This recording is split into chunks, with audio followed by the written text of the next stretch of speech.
Punjabi radio USA ਸੁਣ ਰਹੇ ਸਾਰੇ ਹੀ ਮਾਣਯੋਗ ਅਤੇ ਸਤਿਕਾਰਤ ਸਰੋਤਿਆਂ ਨੂੰ ਪੰਜਾਬੀ ਰੇਡੀਓ USA ਦੀ ਟੀਮ ਅਤੇ ਮੇਰੇ ਰਾਜਕਨਵੀਰ ਸਿੰਘ ਵੱਲੋਂ ਆਪ ਜੀ ਨੂੰ ਬਹੁਤ ਪਿਆਰ ਸਤਿਕਾਰ ਸਾਹਿਬ ਦੋਨੋਂ ਅੱਜ ਜੋੜ ਕੇ ਨਿੱਘੀ ਜਿਹੀ ਸਤਿ ਸ਼੍ਰੀ ਅਕਾਲ। ਸਭ ਨੂੰ ਜੀ ਨੂੰ ਆਖਦੇ ਹਾਂ। ਸੋ ਪ੍ਰੋਗਰਾਮ ਖਬਰ 'ਤੇ ਨਜ਼ਰ ਲੈ ਕੇ ਹਾਜ਼ਰ ਹਾਂ। ਪੰਜਾਬ ਭਾਰਤ ਦੀਆਂ ਅਹਿਮ ਖਬਰਾਂ ਦੇ ਉੱਤੇ ਨਜ਼ਰ ਬਣਾਉਣ ਦੀ ਸਾਡੀ ਇਸ ਪ੍ਰੋਗਰਾਮ ਦੇ ਵਿੱਚ ਕੋਸ਼ਿਸ਼ ਹੁੰਦੀ ਆ। ਗੱਲਬਾਤ ਕਰਨ ਦੇ ਲਈ ਸਾਡੇ ਨਾਲ ਅੱਜ ਦੇ ਦਿਨ ਜੁੜਦੇ ਨੇ ਬਲਤੇਜ ਪੰਨੂ ਜੀ ਪਟਿਆਲਾ ਸਟੂਡੀਓਜ਼ ਤੋਂ। ਬਲਤੇਜ ਪੰਨੂ ਜੀ ਨਿੱਘੀ ਜੀ ਨੂੰ ਪਿਆਰ ਭਰੀ ਸਤਿ ਸ਼੍ਰੀ ਅਕਾਲ। ਸਤਿ ਸ਼੍ਰੀ ਅਕਾਲ ਜੀ, ਧੰਨਵਾਦ ਜੀ, ਬਹੁਤ ਮਿਹਰਬਾਨੀ। ਸਾਡੇ ਅੱਜ ਦੇ ਪ੍ਰੋਗਰਾਮ ਖਬਰ 'ਤੇ ਨਜ਼ਰ ਉਸ ਦੇ ਵਿੱਚ ਸਹਿਯੋਗ ਕਰਦੇ ਨੇ, ਸਪੋਂਸਰ ਕਰਦੇ ਨੇ ਖਾਲਸਾ ਇੰਸ਼ੋਰੈਂਸ ਏਜੰਸੀ ਵਾਲੇ, ਜਿਨ੍ਹਾਂ ਦੇ ਕੋਲੋਂ ਤੁਸੀਂ ਹਰ ਤਰ੍ਹਾਂ ਦੀ ਇੰਸ਼ੋਰੈਂਸ ਕਰਵਾ ਸਕਦੇ ਹੋ। ਉਹਨਾਂ ਦਾ ਫ਼ੋਨ ਨੰਬਰ 408 272 2500 408 272 2500। ਇਸ ਦੇ ਨਾਲ ਸੁਰਿੰਦਰ ਕੌਰ ਧਾਮੀ ਅਤੇ ਪਰਿਵਾਰ ਸੀਰੀਜ਼ ਤੋਂ ਗੁਰਦੀਪ ਸਿੰਘ ਵਿਰਦੀ, ਪ੍ਰੀਤਮ ਸਿੰਘ ਤਲਵਿੰਦਰ ਸਿੰਘ ਗਿੱਲ ਬੇਕਰਸਫੀਲਡ ਤੋਂ, ਸਤਨਾਮ ਸਿੰਘ ਸ਼ੇਰਗਿੱਲ ਸੈਲਮਾ ਤੋਂ, ਜਾਫੀ ਸਿੰਘ ਬੇਕਰਸਫੀਲਡ ਤੋਂ, ਸੁੱਖਾ ਸਿੰਘ ਵਾਈਸੀਲੀਆ ਤੋਂ, Punjabi American senior citizen centre Bakersfield ਤੋਂ ਅਤੇ ਨਵਜੋਤ ਕੌਰ ਕਲੋਟੀ ਜੀ ਯੂਬਾ ਸਿਟੀ ਤੋਂ। ਅਤੇ ਲਓ ਆਪਾਂ ਗੱਲਬਾਤ ਦੀ ਜਿਹੜੀ ਸ਼ੁਰੂਆਤ ਕਰਦੇ ਹਾਂ। ਪਹਿਲੀ ਜਿਹੜੀ ਗੱਲ ਕਰਦੇ ਹਾਂ, ਭਾਰਤ ਪਾਕਿਸਤਾਨ ਦੀ ਗੱਲਬਾਤ ਤਾਂ ਰੱਦ ਹੋ ਗਈ, ਪਰ ਬਿਆਨਬਾਜ਼ੀ ਕਾਫੀ ਤੇਜ਼ ਹੋ ਗਈ ਆ ਜੀ। ਇਹ ਜਿਹੜੀ ਗੱਲਬਾਤ ਰੱਦ ਹੋਣ ਤੋਂ ਬਾਅਦ ਜਿਹੜੀ ਉਹ ਜਿਹੜੀ ਬਿਆਨਬਾਜ਼ੀ ਹੈ ਜੀ, ਬਿਲਕੁਲ ਉਹ ਜਾਰੀ ਹੈ ਉਸੇ ਤਰੀਕੇ ਦੇ ਨਾਲ। ਜਿਹੜੇ ਭਾਰਤ ਦੇ ਗ੍ਰਹਿ ਮੰਤਰੀ ਨੇ ਰਾਜਨਾਥ ਸਿੰਘ ਹੋਰੀ, ਉਹਨਾਂ ਨੇ ਇਹਦੀ ਜਿਹੜੀ ਗੱਲਬਾਤ ਰੱਦ ਹੋਣ ਦੇ ਉੱਤੇ ਇਹ ਗੱਲ ਆਖੀ ਹੈ ਜੀ ਕਿ ਪਾਕਿਸਤਾਨ ਦੇ ਕਸ਼ਮੀਰ ਮਸਲਾ ਚੁੱਕਣ ਲਈ ਇੰਨਾ ਹੀ ਕਾਹਲਾ ਸੀਗਾ ਤੇ ਉਫਾ ਦੇ ਵਿੱਚ ਹੋਈ ਗੱਲਬਾਤ ਦੇ ਦੌਰਾਨ ਇਹ ਮੁੱਦਾ ਜਿਹੜਾ ਜੀ ਉਹਨੂੰ ਚੁੱਕਣਾ ਚਾਹੀਦਾ ਸੀਗਾ। ਕਾਂਗਰਸ ਜਿਹੜੀ ਹੈ ਜੀ ਉਹ ਮੋਦੀ ਸਰਕਾਰ ਨੂੰ ਇਸ ਮੁੱਦੇ ਦੇ ਉੱਤੇ ਘੇਰ ਰਹੀ ਹੈ। ਉਹਨੇ ਇਹ ਕਿਹਾ ਕਿ ਮੋਦੀ ਸਰਕਾਰ ਨੇ ਹਾਲਾਤ ਦੇ ਨਾਲ ਨਜਿੱਠਣ ਦੇ ਵਿੱਚ ਢਿੱਲਾ ਰਵੱਈਆ ਜਿਹੜਾ ਜੀ ਉਹ ਅਪਣਾਇਆ, ਜਿਹਦੇ ਕਰਕੇ ਪਾਕਿਸਤਾਨ ਜਿਹੜਾ ਕਿ ਅੱਤਵਾਦ ਦੇ ਮਸਲੇ ਦੇ ਉੱਤੇ ਘਿਰ ਸਕਦਾ ਸੀਗਾ, ਪਰ ਉਹ ਘਿਰ ਜਿਹੜਾ ਜੀ ਉਹ ਨਹੀਂ ਸਕਿਆ ਜੀ। ਜਿਹੜੇ ਪਾਕਿਸਤਾਨ ਦੇ ਉਫਾ ਦੇ ਵਿੱਚ ਪ੍ਰਧਾਨ ਮੰਤਰੀ ਨਰਿੰਦਰ ਮੋਦੀ ਤੇ ਪਾਕਿਸਤਾਨ ਦੇ ਪ੍ਰਧਾਨ ਮੰਤਰੀ ਨਵਾਜ਼ ਸ਼ਰੀਫ ਦੇ ਦਰਮਿਆਨ ਬਣੀ ਸਹਿਮਤੀ ਵਾਲੇ ਏਜੰਡੇ ਦੇ ਉੱਤੋਂ ਹਟਣ ਦਾ ਦੋਸ਼ ਲਾਉਂਦਿਆਂ ਭਾਰਤ ਦੇ ਗ੍ਰਹਿ ਮੰਤਰੀ ਨੇ ਕਿਹਾ ਜੀ ਕਿ ਭਵਿੱਖ ਦੇ ਵਿੱਚ ਗੱਲਬਾਤ ਦੀ ਸੰਭਾਵਨਾ ਹੁਣ ਗੁਆਂਢੀ ਮੁਲਕ ਦੇ ਉੱਤੇ ਜਿਹੜੀ ਹੈ ਜੀ ਉਹ ਨਿਰਭਰ ਕਰਦੀ ਹੈ। ਉਧਰ ਪਾਕਿਸਤਾਨ ਨੇ ਕਿਹਾ ਜੀ ਕਿ ਭਾਰਤ ਤੇ ਪਾਕਿਸਤਾਨ ਦੇ ਫੌਜੀ ਆਪਰੇਸ਼ਨਾਂ ਦੇ ਬਾਰੇ ਡਾਇਰੈਕਟਰ ਜਨਰਲਾਂ ਦਰਮਿਆਨ ਬੈਠਕ ਉਫਾ ਦੇ ਵਿੱਚ ਇਕਰਾਰਨਾਮੇ ਅਨੁਸਾਰ ਹੀ ਜਿਹੜੀ ਹੋਊਗੀ। ਉਹਨੇ ਵੀ ਕਿਹਾ ਕਿ ਪਾਕਿਸਤਾਨੀ ਰੇਂਜਰਾਂ ਤੇ BSF ਦੇ ਨੁਮਾਇੰਦਿਆਂ ਦੇ ਵਿਚਕਾਰ 6 ਸਤੰਬਰ ਨੂੰ ਮੁਲਾਕਾਤ ਜਿਹੜੀ ਉਹ ਹੋਊਗੀ। ਔਰ ਪਾਕਿਸਤਾਨ ਦੇ ਕੌਮੀ ਸੁਰੱਖਿਆ ਸਲਾਹਕਾਰ ਸਰਤਾਜ ਅਜੀਜ਼ ਨੇ ਕਿਹਾ ਕਿ ਦੋਵਾਂ ਮੁਲਕਾਂ ਵਿਚਕਾਰ ਤਣਾਅ ਘਟਾਉਣ ਦੇ ਵਾਸਤੇ ਕੁਝ ਸੁਝਾਅ ਜਿਹੜੇ ਉਹ ਦਿੱਤੇ ਗਏ ਨੇ। ਉਧਰ ਅਮਰੀਕਾ ਜਿਹੜਾ ਜੀ ਉਹਦਾ ਵੀ ਜਿਹੜਾ ਬਿਆਨ ਇਹਦੇ ਉੱਤੇ ਆਇਆ ਔਰ ਉਹਨੇ ਇਹ ਕਿਹਾ ਕਿ ਦੋਨਾਂ ਮੁਲਕਾਂ ਦੇ ਵਿਚਾਲੇ ਗੱਲਬਾਤ ਜਿਹੜੀ ਟੁੱਟੀ ਹੈ ਉਹਦੇ ਉੱਤੇ ਨਿਰਾਸ਼ਾ ਜਿਹੜੀ ਹੈ ਜੀ ਉਹਨੇ ਜਤਾਈ ਹੈ ਔਰ ਉਹਨੇ ਜਿਹੜਾ ਜੀ ਪਾਕਿਸਤਾਨ ਨੂੰ ਇਹਦੇ ਵਾਸਤੇ ਦੋਸ਼ੀ ਜਿਹੜਾ ਠਹਿਰਾਇਆ ਕਿ ਉਹਦੇ ਵੱਲੋਂ ਗੱਲਬਾਤ ਦੇ ਵਾਸਤੇ ਸੁਹਿਰਦਤਾ ਜਿਹੜੀ ਸੀ ਉਹ ਨਹੀਂ ਸੀ ਵਰਤੀ ਗਈ। ਸੋ ਜਦੋਂ ਇੱਕ ਵਾਰੀ ਗੱਲਬਾਤ ਟੁੱਟ ਗਈ ਹੈ ਜੀ, ਹੁਣ ਉਹ ਤੋਂ ਬਾਅਦ ਵਾਲੀ ਇਹ ਬਿਆਨਬਾਜ਼ੀ ਹੈ। ਸੋ ਮੇਰਾ ਖਿਆਲ ਦੋਵਾਂ ਮੁਲਕਾਂ ਦੇ ਵਿੱਚ ਹੀ ਸਿਆਸਤ ਜਿਹੜੀ ਆ ਉਹ ਅਜੇ ਚੱਲੂਗੀ ਹੋਰ ਕਾਫੀ ਇਸ ਮੁੱਦੇ ਤੇ। ਜੀ ਜੀ ਜੀ ਅਤੇ ਅਗਲੀ ਗੱਲ ਕਰੀਏ, ਪੰਜਾਬ ਦੀ ਜਿਹੜੀ ਆ ਮਿੱਟੀ ਆ, ਜ਼ਮੀਨ ਆ, ਬੰਜਰ ਹੋਣ ਲੱਗੀ ਆ ਜੀ। ਬਿਲਕੁਲ, ਐਕਚੁਅਲੀ ਜੇ ਦੇਖਿਆ ਜਾਵੇ ਤਾਂ ਇਹਦੇ ਸੰਬੰਧੀ ਜਿਹੜਾ ਹੈ ਜੀ ਤੌਖਲੇ ਤਾਂ ਉਹ ਪ੍ਰਗਟ ਬੜੀ ਵਾਰੀ ਜਿਹੜਾ ਜੀ ਉਹ ਲੋਕਾਂ ਨੇ ਕੀਤੇ ਨੇ। ਉਹਨਾਂ ਲੋਕਾਂ ਨੇ ਜਿਹੜੇ ਇਸ ਮਸਲੇ ਦੇ ਉੱਤੇ ਜਿਹੜੇ ਜੀ ਉਹ ਵੱਖਰੀ ਸੁਹਿਰਦ ਜਿਹੜੀ ਹੈ ਜੀ ਉਹ ਅਪਰੋਚ ਰੱਖਦੇ ਨੇ ਉਹ ਔਰ ਜਾਣਦੇ ਨੇ ਇਹਦੇ ਬਾਰੇ। ਉਹਦੇ ਵਿੱਚ ਸਰਦਾਰਾ ਸਿੰਘ ਜੌਹਲ ਹੋਰੀ ਵੀ ਸ਼ਾਮਲ ਨੇ, ਉਹਦੇ ਵਿੱਚ ਕਾਲਕਟ ਸਾਹਿਬ ਵੀ ਜਿਹੜੇ ਉਹ ਸ਼ਾਮਲ ਨੇ। ਇਹਨਾਂ ਦੀਆਂ ਗੱਲਾਂ ਦੇ ਉੱਤੇ ਕਦੀ ਗੌਰ ਕੀਤਾ ਹੀ ਨਹੀਂ ਗਿਆ ਜੀ। ਹੁਣ ਪੰਜਾਬ ਦੀ ਜਿਹੜੀ ਉਪਜਾਊ ਧਰਤੀ ਹੈ ਉਹ ਗੈਰ ਵਿਗਿਆਨਕ ਢੰਗ ਦੇ ਨਾਲ ਜਿਹੜੀ ਆ ਉਹਦੇ ਜਿਹੜੇ ਉਪਜਾਊ ਤੱਤ ਨੇ ਉਹਨਾਂ ਦੀ ਜਿਹੜੀ ਹੈ ਜੀ ਅੰਨ੍ਹੇਵਾਹ ਜਿਹੜੀ ਖਾਦਾਂ ਦੀ ਵਰਤੋਂ ਕੀਤੀ ਜਾ ਰਹੀ ਹੈ, ਉਹਦੇ ਉੱਤੇ ਹੁਣ ਉਪਜਾਊ ਸ਼ਕਤੀ ਜਿਹੜੀ ਹੈ ਜੀ ਉਹਦੇ ਉੱਤੇ ਅਸਰ ਪੈ ਰਿਹਾ ਔਰ ਜਿਹੜੀ ਫਸਲੀ ਪੈਦਾਵਾਰ ਜਿਹੜੀ ਆ ਉਹ ਘੱਟ ਗਈ ਹੈ। ਸੀਨੀਅਰ ਜਿਹੜੇ ਭਾਜਪਾ ਆਗੂ ਹੈ ਮਨੋਹਰ ਜੋਸ਼ੀ, ਉਹਦੀ ਅਗਵਾਈ ਦੇ ਵਿੱਚ ਜਿਹੜੀ ਲੋਕ ਸਭਾ ਦੀ ਕਮੇਟੀ ਬਣਾਈ ਗਈ ਸੀ ਜਿਹਦੇ ਵੱਲੋਂ ਆਰਗੈਨਿਕ ਫਾਰਮਿੰਗ ਦੇ ਕੌਮੀ ਪ੍ਰੋਜੈਕਟ ਬਾਰੇ ਰਿਪੋਰਟ ਰੱਖੀ ਗਈ ਸੀ। ਉਹਦੇ ਵਿੱਚ ਕਿਹਾ ਗਿਆ ਕਿ ਨਾਈਟ੍ਰੋਜਨ, ਫਾਸਫੋਰਸ ਤੇ ਪੋਟਾਸ਼ ਦਾ ਪੱਧਰ 39.9.1 ਅਨੁਪਾਤ ਹੈ, ਜਦ ਕਿ ਇਹਦੀ ਸਹੀ ਮਾਤਰਾ ਜਿਹੜੀ ਹੈ ਜੀ ਉਹ 4.2.1 ਹੈ। ਰਿਪੋਰਟ ਦੇ ਵਿੱਚ ICAR ਦੇ ਜਿਹੜੀ DG ਤੇ DARI ਦੇ ਜਿਹੜੇ ਸਾਬਕਾ ਸਕੱਤਰ ਨੇ ਉਹਦੀ ਰਾਏ ਦੇ ਨਾਲ ਜਿਹੜਾ ਇਹ ਦੱਸਿਆ ਗਿਆ ਜੀ ਕਿ ਕਿਸਾਨ ਜਿਹੜਾ ਉਹ ਧਰਤੀ ਦੀ ਇਸ ਜਿਹੜੀ ਉਪਜਾਊ ਤਾਕਤ ਵਧਾਉਣ ਦੇ ਵਾਸਤੇ ਨਾਈਟ੍ਰੋਜਨ ਤੇ ਫਾਸਫੋਰਸ ਦੀ ਵਾਧੂ ਵਰਤੋਂ ਜਿਹੜੀ ਉਹ ਕਰ ਰਿਹਾ। ਜਿਹੜੀ ਫਸਲ ਲਈ ਉਹਦੇ ਚੰਗੀ ਜਿਹੜੀ ਸਕੇ, ਪਰ ਇਹਦੇ ਨਾਲ ਧਰਤੀ ਜਿਹੜੀ ਆ ਜੀ ਉਹ ਬੰਜਰ ਹੁੰਦੀ ਜਾ ਰਹੀ ਆ। ਇਸ ਰਿਪੋਰਟ ਦੇ ਵਿੱਚ ਇਸ਼ਾਰਾ ਕੀਤਾ ਗਿਆ ਕਿ 1950 ਤੋਂ ਲੈ ਕੇ ਸਾਲ ਦਰ ਸਾਲ ਨਾਈਟ੍ਰੋਜਨ ਦੀ ਵਰਤੋਂ ਵੱਧਦੀ ਜਾ ਰਹੀ ਹੈ। ਖਾਦਾਂ ਦੀ ਬੇਲੋੜੀ ਵਰਤੋਂ ਨਾਲ ਜ਼ਮੀਨ ਦੀ ਉਪਜਾਊ ਸ਼ਕਤੀ ਘਟਦੀ ਜਾ ਰਹੀ ਹੈ।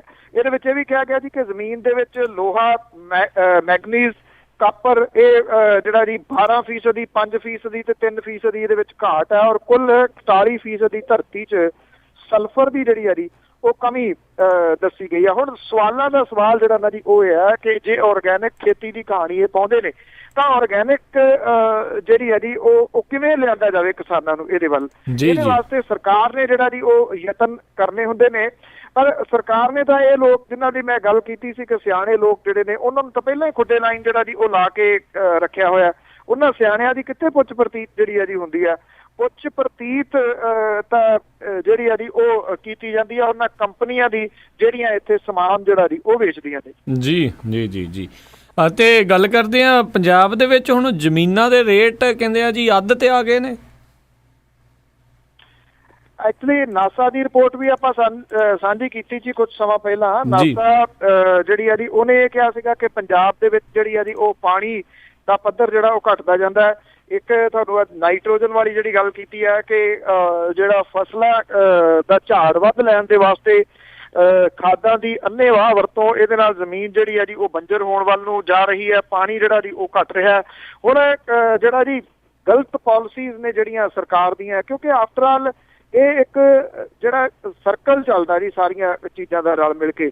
ਜੇ ਬਿਜ਼ਨਸ ਤੇ ਹਰ ਚੀਜ਼ ਜਿਹੜੀ ਹੈ ਜੀ ਉਹ ਚੱਲਦੀ ਹੈ, ਜੇ ਬਿਜ਼ਨਸ ਨੂੰ ਤੁਸੀਂ ਉਹਨਾਂ ਦਾ ਡੰਡਾ ਡੇਰਾ ਚੁਕਾ ਕੇ ਬਾਹਰ ਕਰ ਦਿੱਤਾ ਤੇ ਫਿਰ ਉਹਦਾ ਅਸਰ ਜਿਹੜਾ ਨਾ ਜੀ ਉਹ ਹੌਲੀ ਹੌਲੀ ਤਾਂ ਜਿਹੜਾ ਨਾ ਜੀ ਉਹ ਦਿਸਣਾ ਸ਼ੁਰੂ ਹੋ ਹੀ ਜਾਣਾ ਨਾ। ਇਸ ਵੇਲੇ ਜਿਹੜਾ ਜੀ ਇਹਦਾ ਅਸਰ ਸਿੱਧਾ ਜਿਹੜਾ ਜੀ ਉਹ ਪੰਜਾਬ ਦੇ ਵਿੱਚ ਦਿਸ ਰਿਹਾ ਕਿ ਜਿੰਨੀ ਅਰਥ ਵਿਵਸਥਾ ਜੀ ਉਹ ਪਟੜੀ ਤੋਂ ਜਿਹੜੀ ਹੈ ਜੀ ਉਹ ਲੈ ਗਈ ਆ। ਪੰਜਾਬ ਦੇ ਵਿੱਚ ਵਾਹੀ ਵਾਲੀਆਂ ਜ਼ਮੀਨਾਂ ਤੇ ਬਾਕੀ ਜਿਹੜੇ ਹੋਰ ਜ਼ਮੀਨਾਂ ਨੇ ਜੀ ਉਹਨਾਂ ਦੇ ਭਾਅ ਜਿਹੜੇ ਉਹ ਮੂੰਹ ਤੇ ਮੂੰਹ ਡਿੱਗ ਪਏ ਨੇ। ਇਹ ਪਹਿਲੀ ਵਾਰੀ ਹੋਇਆ ਕਿ ਜ਼ਮੀਨਾਂ ਦੇ ਭਾਅ ਦੇ ਵਿੱਚ ਇਹ ਜਿਹੜਾ ਗਿਰਾਵਟ ਹੈ ਜੀ ਉਹ 50% ਤੋਂ ਵੀ ਵੱਧ ਜਿਹੜੀ ਹੈ ਜੀ ਉਹ ਵੇਖਣ ਨੂੰ ਮਿਲ ਰਹੀ ਹੈ। ਪੰਜਾਬ ਦੇ ਵਿੱਚ ਜ਼ਮੀਨਾਂ ਦੇ ਵਪਾਰੀਆਂ ਨੇ ਆਪਣੇ ਧੰਦੇ ਨੂੰ ਮੁਕੰਮਲ ਰੂਪ ਦੇ ਵਿੱਚ ਸਮੇਟ ਲਿਆ ਜੀ, ਔਰ ਪਿਛਲੇ ਕਈ ਵਰਿਆਂ ਤੋਂ ਜ਼ਮੀਨਾਂ ਦੇ ਭਾਅ ਹੇਠਾਂ ਡਿੱਗ ਰਹੇ ਨੇ, ਪਰ ਇਹ ਕਿਆਸੇ ਨਹੀਂ ਸੀਗੇ ਜੀ ਕਿ ਗਿਰਾਵਟ ਜਿਹੜੀ ਆ ਉਹ 50% ਤੋਂ ਵੀ ਵੱਧ ਜਿਹੜੀ ਉਹ ਹੋ ਸਕਦੀ ਹੈ। ਵਾਹੀ ਵਾਲੀਆਂ ਜਿਹੜੀਆਂ ਜ਼ਮੀਨਾਂ ਨੇ ਉਹ ਜਿਹੜੀਆਂ ਕਿ ਪ੍ਰਤੀ ਏਕੜ 55-50 ਲੱਖ ਰੁਪਈਏ ਦੇ ਉੱਤੇ ਉਹਦਾ ਰੇਟ ਜਿਹੜਾ ਪਹੁੰਚ ਗਿਆ ਸੀਗਾ। ਜਿਹੜੇ ਸੜਕਾਂ ਦੇ ਮੇਨ ਸੜਕਾਂ ਦੇ ਨੇੜੇ ਕਿੱਲੇ ਨੇ ਉਹ ਤਾਂ ਕਰੋੜ 1.5 ਕਰੋੜ ਰੁਪਈਏ ਦੇ ਉੱਤੇ ਵੀ ਪਹੁੰਚ ਗਏ ਸੀਗੇ, ਪਰ ਹੁਣ ਜਿਹੜਾ ਜੀ ਇਹ ਭਾਅ 20-25 ਲੱਖ ਰੁਪਈਏ ਤੱਕ ਤਕਰੀਬਨ ਜਿਹੜਾ ਜੀ ਉਹ ਆ ਗਿਆ।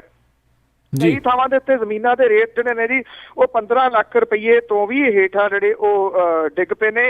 ਇਹ ਰੇਟ ਜਿਹੜੇ ਜੀ ਉਹ ਨਿਰੰਤਰ ਡਿੱਗ ਰਹੇ ਨੇ। ਪਟਿਆਲੇ ਸ਼ਹਿਰ ਤੇ ਇਹਦੇ ਆਸ-ਪਾਸ ਦੇ ਇਲਾਕੇ ਦੇ ਵਿੱਚ ਜਿਹੜੀਆਂ ਜੀ ਵਾਹੀ ਵਾਲੀਆਂ ਜ਼ਮੀਨਾਂ 4-5 ਸਾਲਾਂ ਤੱਕ ਜਿਹੜੀ 50 ਲੱਖ ਰੁਪਈਏ ਪ੍ਰਤੀ ਏਕੜ ਮਿਲਦੀ ਹੁੰਦੀ ਸੀਗੀ ਜੀ, ਉਹ ਇਸ ਵੇਲੇ ਜਿਹੜੀ ਔਸਤ ਹੈ ਜੀ ਉਹ 20 ਲੱਖ ਰੁਪਈਆ 22 ਲੱਖ ਰੁਪਈਆ ਦਾ ਰੇਟ ਜਿਹੜੇ ਉਹ ਆ ਗਏ ਨੇ। ਮੁਕਤਸਰ, ਮਾਨਸਾ, ਮੋਹਾਲੀ, ਅੰਮ੍ਰਿਤਸਰ, ਹੁਸ਼ਿਆਰਪੁਰ ਸਾਰੇ ਜਗ੍ਹਾ ਦੇ ਉੱਤੇ 50% ਦੇ ਕਰੀਬ ਜਿਹੜੀ ਆ ਜੀ ਉਹ ਜ਼ਮੀਨ ਸਸਤੀ ਜਿਹੜੀ ਆ ਜੀ ਉਹ ਹੋ ਗਈ ਆ।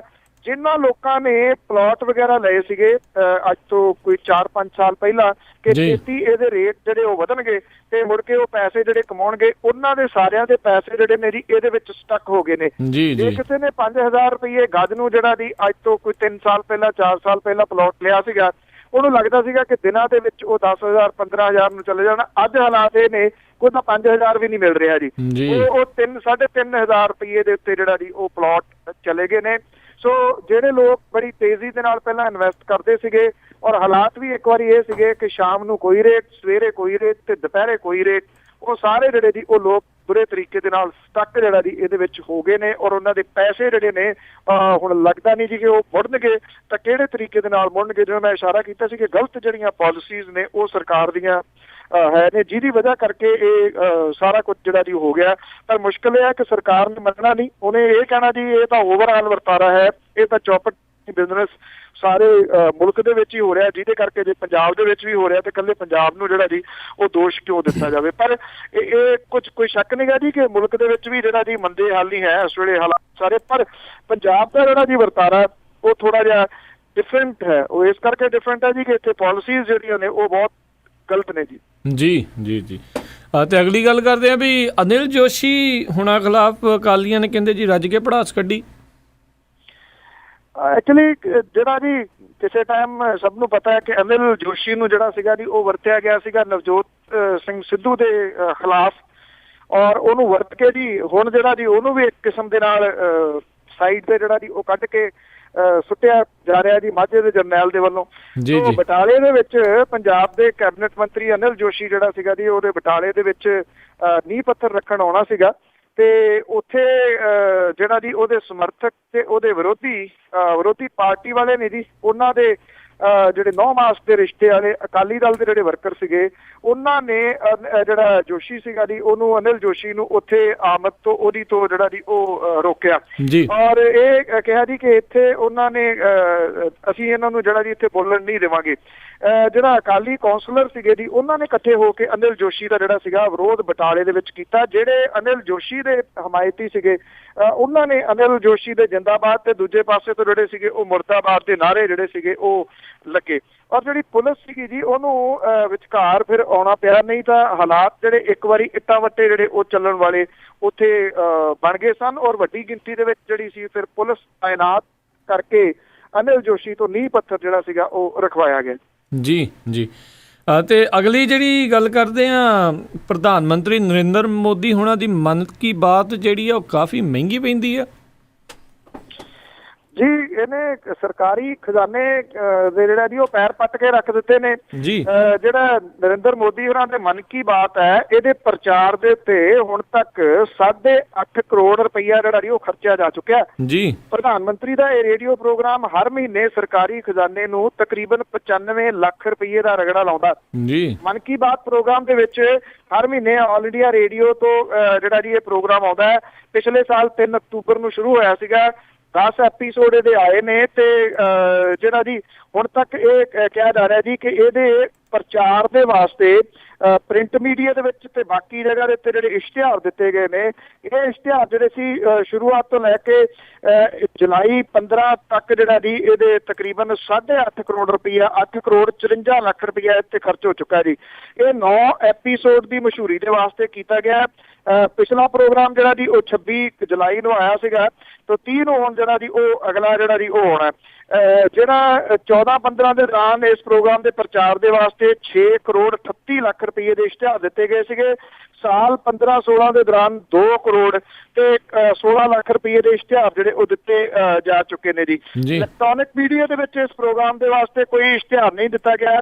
ਪ੍ਰਧਾਨ ਮੰਤਰੀ ਨਰਿੰਦਰ ਮੋਦੀ ਇਹਦੇ ਵਿੱਚ ਸਵੱਛ ਭਾਰਤ, ਨਸ਼ੇ, ਕਿਸਾਨੀ ਸੰਕਟ, ਜਿਹੜੇ ਐਗਜ਼ਾਮ ਦੇ ਤਣਾਅ, ਨੇਪਾਲ ਦਾ ਭੁਚਾਲ, ਇੱਕ ਰੈਂਕ ਇੱਕ ਪੈਨਸ਼ਨ ਵਰਗੇ ਵਿਸ਼ੇ ਜਿਹੜੇ ਨੇ ਉਹਦੇ ਉੱਤੇ ਗੱਲ ਕੀਤੀ ਹੈ। ਜਿਹੜੇ ਆਪਣੇ ਸੰਧੀ ਡਾਕਟਰ ਮਨਮੋਹਨ ਸਿੰਘ ਹੋਰੀ ਉਹ ਤਾਂ ਕਿਤੇ ਤਾਈਂ ਲੋਕਾਂ ਨੂੰ ਬੋਲਦੇ ਸੁਣੇ ਜਾਂਦੇ ਸਨ ਜੀ, ਉਹ ਪਾਰਲੀਮੈਂਟ ਦੇ ਵਿੱਚ ਜਾਂ ਕਿਤੇ ਹੋਰ, ਪਰ ਨਰਿੰਦਰ ਮੋਦੀ ਹੋਰਾਂ ਨੂੰ ਸੁਣਨ ਦੇ ਵਾਸਤੇ ਹੁਣ ਮਨ ਕੀ ਬਾਤ ਹੀ ਲਾਉਣਾ ਪੈਂਦਾ ਜੀ, ਅਦਰਵਾਈਜ਼ ਤਾਂ ਬੋਲਦੇ ਨਹੀਂ। ਜੀ ਜੀ ਜੀ ਬਿਲਕੁਲ ਜੀ। ਅਤੇ ਅਗਲੀ ਜਿਹੜੀ ਆਪਾਂ ਗੱਲ ਕਰੀਏ ਵੀ ਇੱਕ ਇਹ ਜਿਹੜੀ ਗੱਲ ਚੱਲ ਰਹੀ ਸੀਗੀ ਵੀ 28 ਅਗਸਤ ਨੂੰ ਢੁੱਡੀਕੇ ਪਹੁੰਚਣਗੇ ਨਰਿੰਦਰ ਮੋਦੀ। ਅੱਜ PMO ਨੇ ਕਹਿੰਦੇ ਜੀ ਕਲੀਅਰ ਕੀਤਾ ਵੀ ਇੱਦਾਂ ਦੀ ਕੋਈ ਜਿਹੜੀ ਆ ਨਹੀਂ ਸੀ ਬਣਾਈ ਗਈ। ਬਿਲਕੁਲ ਜੀ, ਐਕਚੁਅਲੀ ਇੱਥੇ ਪ੍ਰਚਾਰਿਆ ਜਾ ਰਿਹਾ ਸੀਗਾ ਕਿ ਨਰਿੰਦਰ ਮੋਦੀ ਹੋਰੀ ਉੱਥੇ ਆ ਰਹੇ ਨੇ, ਪਰ ਬਿਲਕੁਲ ਪ੍ਰਾਈਮ ਮਿਨਿਸਟਰ ਆਫਿਸ ਦੇ ਵੱਲੋਂ ਤਾਂ ਕੋਈ ਇੱਦਾਂ ਦੀ ਜਿਹੜੀ ਉਹਨਾਂ ਨੇ ਕਿਹਾ ਕਿ ਸਾਡੇ ਕੋਲ ਤਾਂ ਕੋਈ ਇਨਫੋਰਮੇਸ਼ਨ ਹੀ ਜਿਹੜੀ ਉਹ ਨਹੀਂ ਹੈਗੀ। ਸੋ ਇੱਕ ਹੋਰ ਜਿਹੜਾ ਜੀ ਤੁਸੀਂ ਇਹ ਕਹਿ ਸਕਦੇ ਹੋ ਕਿ ਝਟਕਾ ਹੈ ਜੀ ਜਿਹੜੇ ਆਪਣੇ ਅਕਾਲੀ ਦਲ ਨੂੰ ਔਰ ਜਿਹੜੀ ਇੱਥੇ ਮੌਜੂਦਾ ਸਰਕਾਰ ਹੈ ਜੀ ਉਹਨੂੰ, ਕਿ ਜਿਹੜਾ ਜੀ ਇੱਕ ਵਾਰੀ ਫੇਰ ਹਾਲਾਂਕਿ ਇਹ ਕਹਿਣਗੇ ਕਿ ਸਾਨੂੰ ਤਾਂ ਅਸੀਂ ਤਾਂ ਗੱਲ ਜਿਹੜੀ ਉਹ ਕੀਤੀ ਨਹੀਂ ਗਈ, ਪਰ ਇਹ ਕਹਾਣੀ ਤਾਂ ਚੱਲ ਰਹੀ ਸੀਗੀ ਜੀ ਕਿ ਉਹਨਾਂ ਨੇ ਇੱਥੇ ਢੁੱਡੀਕੇ ਆਉਣਾ, ਪਰ ਹੁਣ ਇਹ ਆਖਿਆ ਗਿਆ ਜੀ ਕਿ ਉਹ ਤਾਂ ਆ ਹੀ ਨਹੀਂ ਰਹੇ, ਸਾਨੂੰ ਤਾਂ ਕੋਈ ਪਤਾ ਹੀ ਨਹੀਂ। ਜੀ ਜੀ ਜੀ। ਅਤੇ ਅਗਲੀ ਜਿਹੜੀ ਗੱਲ ਕਰੀਏ ਅਕਾਲੀ ਦਲ ਦੇ ਵਿੱਚ ਸ਼ਾਮਿਲ ਹੋਣ ਵਾਲੇ ਲੋਕ ਕਹਿੰਦੇ ਜੀ ਨਿਰਾਸ਼ ਹੋਣ ਲੱਗੇ ਨੇ। ਜਿਹੜੇ ਤਕਰੀਬਨ ਜਿਹੜੀਆਂ ਚੋਣਾਂ ਸੀਗੀਆਂ ਜੀ ਵਿਧਾਨ ਸਭਾ ਦੀਆਂ ਚੋਣਾਂ ਤੋਂ ਬਾਅਦ ਕਾਫੀ ਸਾਰੇ ਜਿਹੜੇ ਸੀ ਉਹ ਜਿਵੇਂ ਧੱਕੇ ਦੇ ਨਾਲ ਲਿਆਂਦਾ ਗਿਆ, ਲੋਕ ਸਭਾ ਚੋਣਾਂ ਦੇ ਦੌਰਾਨ ਜਿਹੜਾ ਜੀ ਉਹ ਲਿਆਂਦਾ ਗਿਆ। ਇਹ ਜਿਹੜੇ ਹੁਣ ਇਹ ਕਹਿੰਦੇ ਨੇ ਜੀ ਕਿ ਸਾਨੂੰ ਬਣਦਾ ਸਤਿਕਾਰ ਜਿਹੜਾ ਜੀ ਮਾਣ ਸਤਿਕਾਰ ਨਹੀਂ ਮਿਲਿਆ, ਔਰ ਉਹ ਨਿਰਾਸ਼ ਜਿਹੜੇ ਜੀ ਉਹ ਹੋ ਰਹੇ ਨੇ। ਜਿਹੜੇ ਇਹ ਆਖਿਆ ਜਾ ਰਿਹਾ ਕਿ ਜਲੰਧਰ ਤੋਂ ਜਿਵੇਂ ਯੂਥ ਕਾਂਗਰਸ ਦੇ ਆਗੂ ਮੌਂਟੀ ਸਹਿਗਲ ਜਿਹੜੇ ਸੀਗੇ ਜੀ ਉਹ ਚੰਗੇ ਅਹੁਦੇ ਦੀ ਭਾਲ ਦੇ ਵਿੱਚ ਅਕਾਲੀ ਦਲ ਦੇ ਵਿੱਚ ਸ਼ਾਮਲ ਹੋਏ। ਹੁਣ ਮੌਂਟੀ ਸਹਿਗਲ ਕਹਿੰਦਾ ਜੀ ਕਿ 2 ਸਾਲਾਂ ਤੋਂ ਅਜੇ ਵੀ ਉਡੀਕੀ ਜਾਂਦਾ ਕਿ ਅਕਾਲੀ ਦਲ ਦੇ ਪ੍ਰਧਾਨ ਸੁਖਬੀਰ ਸਿੰਘ ਬਾਦਲ ਹੋਰੀ ਉਹਨਾਂ ਦੇ ਨਾਲ ਕੀਤਾ ਹੋਇਆ ਵਾਅਦਾ ਪੂਰਾ ਕਰਨਗੇ ਤੇ ਉਹਨਾਂ ਨੂੰ ਚੰਗਾ ਅਹੁਦਾ ਜਿਹੜਾ ਜੀ ਉਹ ਦਿੱਤਾ ਜਾਊਗਾ। ਉਹ ਕਹਿੰਦੇ ਜੀ ਕਿ ਮੈਨੂੰ ਇਹ ਕਿਹਾ ਗਿਆ ਸੀਗਾ ਕਿ ਸ਼ਹਿਰ ਦੇ ਵਿਕਾਸ ਦਾ ਭਰੋਸਾ ਦਿੱਤਾ ਗਿਆ ਸੀ ਔਰ ਇਹ ਕਿਹਾ ਗਿਆ ਸੀਗਾ ਕਿ ਬਣਦਾ ਸਤਿਕਾਰ ਦੇਵਾਂਗੇ। ਉਹ ਕਹਿੰਦੇ ਅਜੇ ਤੱਕ ਸਤਿਕਾਰ ਹੀ ਜਿਹੜਾ ਜੀ ਉਹ ਉਡੀਕੀ ਜਾਂਦੇ ਨੇ। ਭਾਜਪਾ ਆਗੂ ਜਿਹੜੇ ਸੀਗੇ ਦੇ ਈਸਾਈ ਸਮਾਜ ਦੇ ਸੂਬਾ ਪ੍ਰਧਾਨ ਦਿਨੇਸ਼ ਚੋਜਰ ਜਿਹੜਾ ਪਿਛਲੇ ਸਾਲ ਅਕਾਲੀ ਦਲ ਦੇ ਵਿੱਚ ਸ਼ਾਮਲ ਹੋਇਆ ਸੀਗਾ, ਉਹ ਵੀ ਕਹਿੰਦਾ ਜੀ ਕਿ ਮੈਂ ਆਪਣੇ ਜਿਹੜੇ ਵੱਡੀ ਗਿਣਤੀ ਦੇ ਵਿੱਚ ਜਿਹੜੇ ਸਮਰਥਕ ਸੀਗੇ ਉਹਦੇ ਨਾਲ ਅਕਾਲੀ ਦਲ ਦੇ ਵਿੱਚ ਸ਼ਾਮਲ ਹੋਇਆ। ਉਹ ਕਹਿੰਦਾ ਜੀ ਕਿ ਅਜੇ ਤੱਕ ਮੇਰੇ ਨਾਲ ਕੋਈ ਜਿਹੜੇ ਵਾਅਦੇ ਕੀਤੇ ਗਏ ਸੀ ਉਹ ਕੋਈ ਵੀ ਪੂਰਾ ਨਹੀਂ ਹੋਇਆ। ਉਹ ਕਹਿੰਦਾ ਘੱਟ ਗਿਣਤੀ ਕਮਿਸ਼ਨ ਦਾ ਮੈਂਬਰ ਬਣਾਏ ਜਾਣ ਦਾ ਤੇ ਪੁਰਾਣਾ ਰੁਤਬੇ ਦੇ ਆਧਾਰ ਦੇ ਉੱਤੇ ਪਾਰਟੀ ਦੇ ਵਿੱਚ ਥਾਂ ਦੇਣ ਦਾ ਵਾਅਦਾ ਕੀਤਾ ਗਿਆ ਸੀ। ਪੀਪਲਜ਼ ਪਾਰਟੀ ਆਫ ਪੰਜਾਬ ਦੇ ਚਮਕੌਰ ਸਾਹਿਬ ਤੋਂ ਹਲਕਾ ਇੰਚਾਰਜ ਰਹਿ ਚੁੱਕੇ ਗੁਰਪ੍ਰੀਤ ਸਿੰਘ ਜੀਪੀ ਨੇ ਕਿਹਾ ਕਿ ਉਹ 2500 ਸਮਰਥਕਾਂ ਦੇ ਨਾਲ ਅਕਾਲੀ ਦਲ ਦੇ ਵਿੱਚ ਆਇਆ ਸੀਗਾ। ਉਹ ਕਹਿੰਦਾ ਕਿ ਜੇ ਪੰਜਾਬ ਦੇ ਲੋਕਾਂ ਨੇ ਅਕਾਲੀ ਦਲ ਦੇ ਵਿਕਾਸ ਦੇ ਨਾਂ ਤੇ ਭਰੋਸਾ ਕੀਤਾ ਤਾਂ ਉਹਨਾਂ ਨੂੰ ਵੀ ਇਹ ਭਰੋਸਾ ਸੀਗਾ ਕਿ 13 ਦੇ ਵਿੱਚ ਅਕਾਲੀ ਦਲ ਜਿਹੜਾ ਜੀ ਉਹ ਹਿੱਸਾ ਬਣੇ। ਉਹ ਕਹਿੰਦਾ ਜੀ ਅੱਜ ਤੱਕ ਮੁੜ ਕੇ ਉਹਦੀ ਜਿਹੜੀ ਜੀ ਕਿਸੇ ਨੇ ਬਾਤ ਹੀ ਜਿਹੜੀ ਆ ਜੀ ਉਹ ਨਹੀਂ ਪੁੱਛੀ। ਜਿਹੜਾ ਅਕਾਲੀ ਦਲ ਹੈ ਜੀ ਉਹ ਕਹਿੰਦਾ ਹੈ ਕਿ ਜਿਹੜੇ ਅਕਾਲੀ ਦਲ ਦੇ ਵਿੱਚ ਸ਼ਾਮਲ ਹੋਏ ਸੀ ਅਸੀਂ ਤਾਂ ਉਹਨੂੰ ਬਹੁਤ ਜਿਹੜੀਆਂ ਜੀ ਅਹਿਮ ਜ਼ਿੰਮੇਵਾਰੀਆਂ ਜਿਹੜੀਆਂ ਉਹ ਦਿੱਤੀਆਂ ਨੇ ਤੇ ਜਿਹੜੇ ਰਹਿ ਗਏ ਨੇ ਉਹਨਾਂ ਨੂੰ ਸੇਵਾ ਦਾ ਮੌਕਾ ਜਿਹੜਾ ਜੀ ਜ਼ਰੂਰ ਦਿੱਤਾ ਜਾਊਗਾ। ਇਹ ਸੇਵਾ ਦਾ ਮੌਕਾ ਕਿਹੋ ਜਿਹਾ ਹੋਊਗਾ?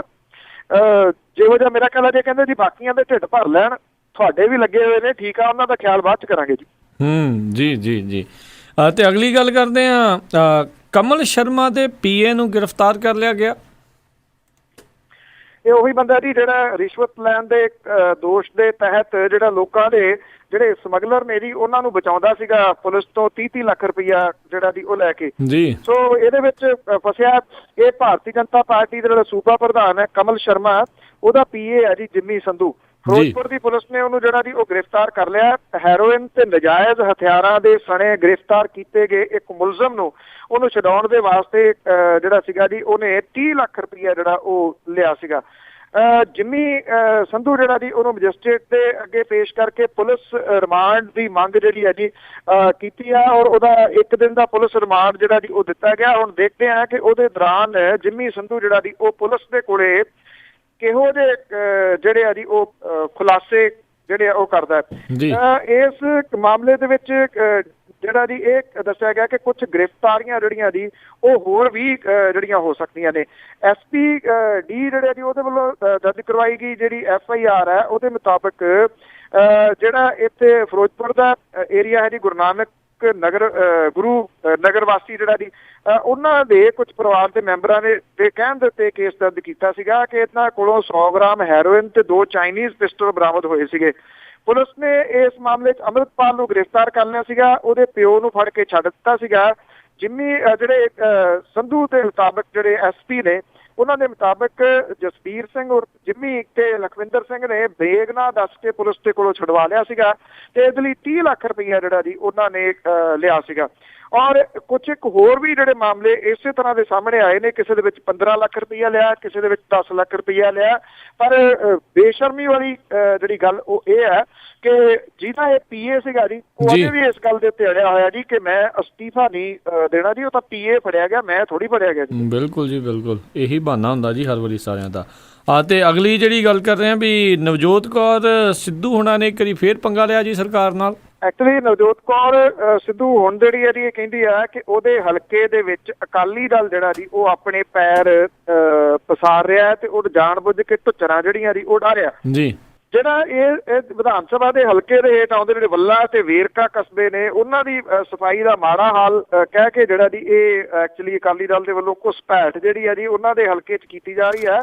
ਅਸਲ 'ਚ ਬਹਾਨਾ ਹੀ ਬਣਾਇਆ ਗਿਆ ਜੀ ਸਫਾਈ ਦਾ। ਅਸਲ ਰੀਜ਼ਨ ਇਹ ਹੈ ਕਿ ਨਵਜੋਤ ਕੌਰ ਸਿੱਧੂ ਹੋਰਾਂ ਨੇ ਜਿਹੜਾ ਪਿਛਲੇ ਦਿਨਾਂ ਦੇ ਵਿੱਚ ਇਹ ਗੱਲ ਕਹੀ ਸੀਗੀ ਕਿ ਜੇ ਭਾਜਪਾ ਇਕੱਲਿਆਂ ਚੋਣ ਲੜਦੀ ਹੈ ਤਾਂ ਉਹ ਚੋਣ ਜਿਹੜੀ ਲੜੂਗੀ, ਜੇ ਭਾਜਪਾ ਵੱਖਰੀ ਹੋ ਕੇ ਚੋਣ ਲੜਦੀ ਹੈ ਤੇ ਅਕਾਲੀ ਦਲ ਦੇ ਨਾਲ ਰਹਿ ਕੇ ਚੋਣ ਜਿਹੜਾ ਲੜਦੀ ਹੈ ਤਾਂ ਉਹ ਅਗਲੀ ਚੋਣ ਜਿਹੜੀ ਹੈ ਜੀ ਇਸ ਵਿਧਾਨ ਸਭਾ ਹਲਕੇ ਤੋਂ ਨਹੀਂ ਲੜਨਗੇ।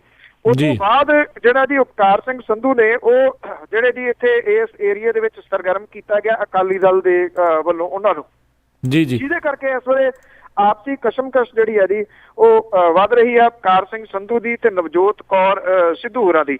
ਇਹ ਵੀ ਜਿਹੜਾ ਜੀ ਕਿਹਾ ਜਾ ਰਿਹਾ ਕਿ ਇਸ ਵੇਲੇ ਜਿਹੜੇ ਮਾਲ ਮੰਤਰੀ ਨੇ ਜੀ ਪੰਜਾਬ ਦੇ ਵਿਕਰਮ ਸਿੰਘ ਮਜੀਠੀਆ ਹੋਰੀ, ਉਹਨਾਂ ਦੇ ਉੱਤੇ ਜਿਹੜਾ ਜੀ ਇਹ ਇਲਜ਼ਾਮਬਾਜ਼ੀ ਜਿਹੜੀ ਹੋ ਰਹੀ ਹੈ ਕਿ ਅਸਲ ਦੇ ਵਿੱਚ ਬਹੁਤਿਆਂ ਨੂੰ ਨਿਰਾਸ਼ ਜਿਹੜਾ ਜੀ ਉਹ ਕਰਨ ਵਾਲੇ ਉਹੀ ਨੇ।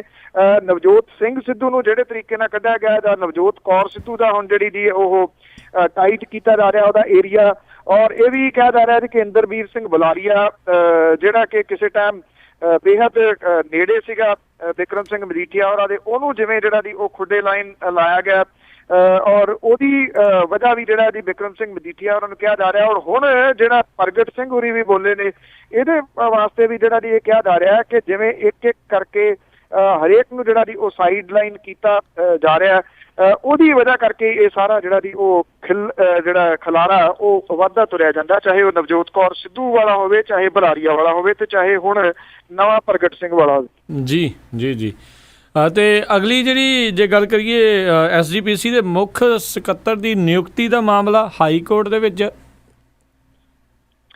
ਐਕਚੁਅਲੀ ਇਹ ਜਿਹੜੇ ਜੀ ਆਪਾਂ ਗੱਲ ਕੀਤੀ ਗਈ ਸੀਗੀ ਕਿ ਇੰਟਰਵਿਊ ਜਿਹੜੀ ਹੈ ਜੀ ਉਹ ਕੀਤੀ ਗਈ ਆ, ਹੁਣ ਇਹ ਮਾਮਲਾ ਜਿਹੜਾ ਜੀ ਅਦਾਲਤ ਦੇ ਵਿੱਚ ਇਹਨੂੰ ਚੁਣੌਤੀ ਦਿੱਤੇ ਜਾਣ ਦੀ ਸੰਭਾਵਨਾ ਹੈ ਅੱਜ ਜਾਂ ਫਿਰ ਭਲਕ ਨੂੰ ਜੀ। ਇਹਦਾ ਨਤੀਜਾ ਜਿਹੜਾ ਉਹ 25 ਅਗਸਤ ਨੂੰ ਕੱਲ ਨੂੰ ਜਿਹੜਾ ਜੀ ਉਹ ਐਲਾਨਿਆ ਜਾਊਗਾ। ਔਰ ਇਹ ਕਿਹਾ ਜਾ ਰਿਹਾ ਜੀ ਕਿ ਕੁਝ ਸਿੱਖ ਜਥੇਬੰਦੀਆਂ ਜਿਹੜੀਆਂ ਸ਼੍ਰੋਮਣੀ ਗੁਰਦੁਆਰਾ ਪ੍ਰਬੰਧਕ ਕਮੇਟੀ ਦੇ ਇਸ ਫੈਸਲੇ ਦਾ ਵਿਰੋਧ ਕਰ ਰਹੀਆਂ ਨੇ, ਉਹਨਾਂ ਨੇ ਇਹਨੂੰ ਦੇ ਵਿੱਚ ਚੁਣੌਤੀ ਦਿੱਤੇ ਜਾਣ ਦੇ ਵਾਸਤੇ ਜਿਹੜੇ ਜੀ ਉਹ ਤਿਆਰੀ ਕਰ ਲਈ ਹੋਈ ਹੈ। ਔਰ ਇਹਨੂੰ ਜਿਹੜਾ ਜੀ ਅਦਾਲਤ ਦੇ ਹੁਕਮਾਂ ਦੀ ਉਲੰਘਣਾ ਵਜੋਂ ਦਾਇਰ ਕੀਤਾ ਜਾ ਸਕਦਾ ਹੈ, ਕਿਉਂਕਿ ਸ਼੍ਰੋਮਣੀ ਗੁਰਦੁਆਰਾ ਪ੍ਰਬੰਧਕ ਕਮੇਟੀ ਦੇ ਮੁੱਖ ਸਕੱਤਰ ਦੇ ਅਹੁਦੇ ਦੀ ਨਿਯੁਕਤੀ ਦੇ ਵਾਸਤੇ ਇੰਟਰਵਿਊ ਦਾ ਪ੍ਰਬੰਧ ਕੀਤਾ ਗਿਆ ਸੀਗਾ, ਜਿਹਦੇ ਵਿੱਚ 7 ਉਮੀਦਵਾਰ ਹਾਜ਼ਰ ਹੋਏ ਸੀਗੇ।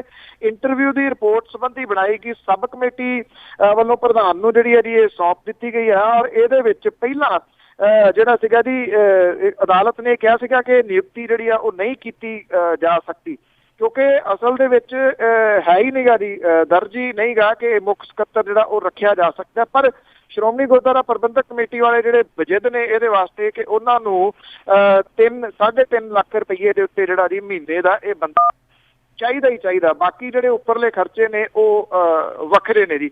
ਜੇ ਅਦਾਲਤ ਦੇ ਵਿੱਚ ਇਹ ਮਾਮਲਾ ਜਿਹੜਾ ਜੀ ਉਹ ਜਾਂਦਾ, ਪਹਿਲੀ ਤਾਂ ਗੱਲ ਇਹ ਆ ਜੀ ਕਿ ਸੁਪਰੀਮ ਕੋਰਟ ਦੇ ਵਿੱਚ, ਕਿਉਂਕਿ ਸ਼੍ਰੋਮਣੀ ਗੁਰਦੁਆਰਾ ਪ੍ਰਬੰਧਕ ਕਮੇਟੀ ਦਾ ਮਾਮਲਾ ਜਿਹੜਾ ਜੀ ਉਹ ਪੈਂਡਿੰਗ ਪਿਆ ਅਜੇ, ਉਹਦੇ ਕੋਲੇ ਇਹ ਅਧਿਕਾਰ ਹੀ ਨਹੀਂ ਹੈਗਾ। ਪਰ ਇਹਦਾ ਧੱਕੇ ਦੇ ਨਾਲ ਜਿਹੜਾ ਨਾ ਜੀ ਉਹ ਕੀਤਾ ਜਾ ਰਿਹਾ ਸਾਰਾ ਕੁਝ, ਵੀ ਜੋ ਕੀਤਾ ਜਾ ਸਕਦਾ ਭੱਜ ਭੁੱਜ ਕੇ ਕਰ ਲਓ ਜੀ। ਜੀ ਜੀ ਜੀ ਜੀ ਅਤੇ ਸਰੋਤਿਓ ਇਹ ਸੀਗੀਆਂ ਸਾਡੀਆਂ ਅੱਜ ਦੀਆਂ ਕੁਝ ਖਬਰਾਂ ਜਿਨ੍ਹਾਂ ਬਾਰੇ ਸਾਨੂੰ ਜਾਣਕਾਰੀ ਦੇ ਰਹੇ ਸੀਗੇ ਬਲਤੇਜ ਪੰਨੂ ਜੀ। ਤੇ ਪੰਨੂ ਜੀ ਜਾਣ ਤੋਂ ਪਹਿਲਾਂ ਅੱਜਨਾਮਾ ਜੀ ਕਿ ਗੱਲ ਸਿਰੇ ਫਿਰ ਆਣ ਕੇ ਜਦੋਂ ਟੁੱਟੀ ਲੱਗਣ ਲੱਗੇ ਦਵੱਲੇ ਕਈ ਦੋਸ਼ ਬੇਲੀ। ਜੀ ਗੱਲ ਸਿਰੇ ਫਿਰ ਆਣ ਕੇ ਜਦੋਂ ਟੁੱਟੀ ਲੱਗਣ ਲੱਗੇ ਦਵੱਲੇ ਕਈ ਦੋਸ਼ ਬੇਲੀ, ਮਿਲਣੀ ਹੋਣ ਨੂੰ ਜਿਹੜੇ ਉਡੀਕਦੇ ਸੀ ਮੱਠਾ ਉਹਨਾਂ ਦਾ ਪਿਆ ਹੁਣ ਜੋਸ਼ ਬੇਲੀ। ਜੀ ਜਿਹੜੇ ਵਗੇ ਵਿਚੋਲੇ ਸੀ ਤੇਜ਼ ਕਾਫੀ ਹੋ ਗਏ ਕੱਲ ਵੇ ਉਹ ਖਾਮੋਸ਼ ਬੇਲੀ, ਨੀਤੀ ਪਾਕ ਦੀ ਕਦੇ ਨਾ ਸਮਝ ਆਵੇ ਜਿੰਨੇ ਫੋੜ ਲਈਏ ਸ਼ਬਦ ਕੋਸ਼ ਵੇਲੀ।